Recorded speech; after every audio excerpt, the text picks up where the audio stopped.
Alright, folks, this is one of my gorilla recipes. I got hungry for something sweet one night and I didn't have, ice cream or any of the other normal stuff. What I did have was some strawberries and some chocolate. Today I couldn't find good strawberries, so I've gotten raspberries. Fresh raspberries, some chocolate chips. I don't have enough of those, but just say a bag of chocolate chips. I picked up a Hershey's special dark candy bar to add to that, but let's just say one bag of chocolate chips and then some finely cut nuts of your choice. I've got walnut chips here, but you could use pecans or anything.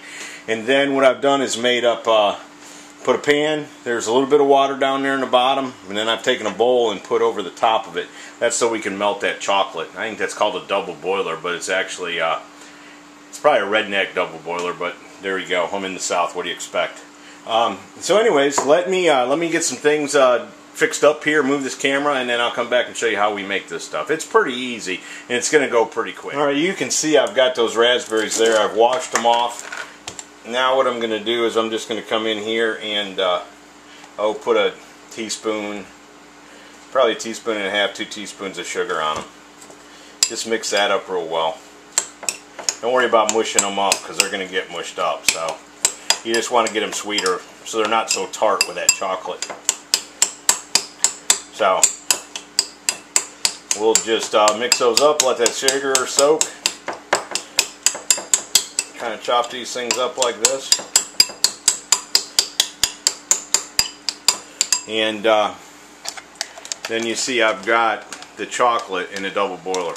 It's not melting yet, but as it heats up and starts to melt, I'll bring you all back and we'll add the raspberries to it and take it from there. Alright, you can see we got that chocolate melted. So turn the heat off. The only thing to be careful, well, just be careful anytime you're in the kitchen, but have a towel ready because steam comes up underneath this bowl and it'll burn you if you're not careful. And of course the bowl gets warm too. But go ahead and pour the chopped nuts in there, and then let's pour these raspberries in there. And like I said, I started with strawberries, so don't be afraid to try strawberries. And actually, I've never tried raspberries. I just figure it'll work. Give it a stir. Look at that stuff. Huh? Crazy. And I think the moisture, the water from the raspberries doesn't let the chocolate get back hard again. So there you go. That's chocolate salsa. Now I'll come back. I'll show you what I do. I use scoops, a little whipped cream, make a pretty good little appetizer, dessert, or whatever you want to call it. But there you go. That's the basis of the recipe. Let's go ahead and let that cool down. And when I bring you back, I'll show you how I eat this stuff. Alright, here y'all go. The grand finale. Take a look at that. Put it in there. Those are scoops. No particular name brand. I think only one company makes them. But if you find other ones out there, they're just scoop type chips. And you fill them with that chocolate salsa.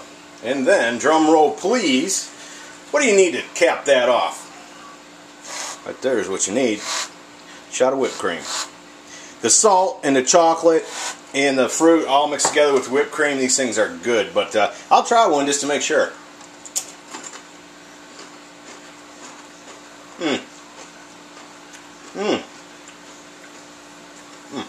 Yeah, those are pretty good. Yeah, raspberry worked out good. It's a little tart, but they taste good. Folks, I came up with that late one night. Had the munchies. That's what I had. That's what I came up with, and there you go. It's a recipe that turned out well. I hope you all liked it. That's what I call chocolate salsa. So, you don't have to be a king to eat like one, and I prove it. Thanks for checking it out. Thanks for joining me. Have a good night.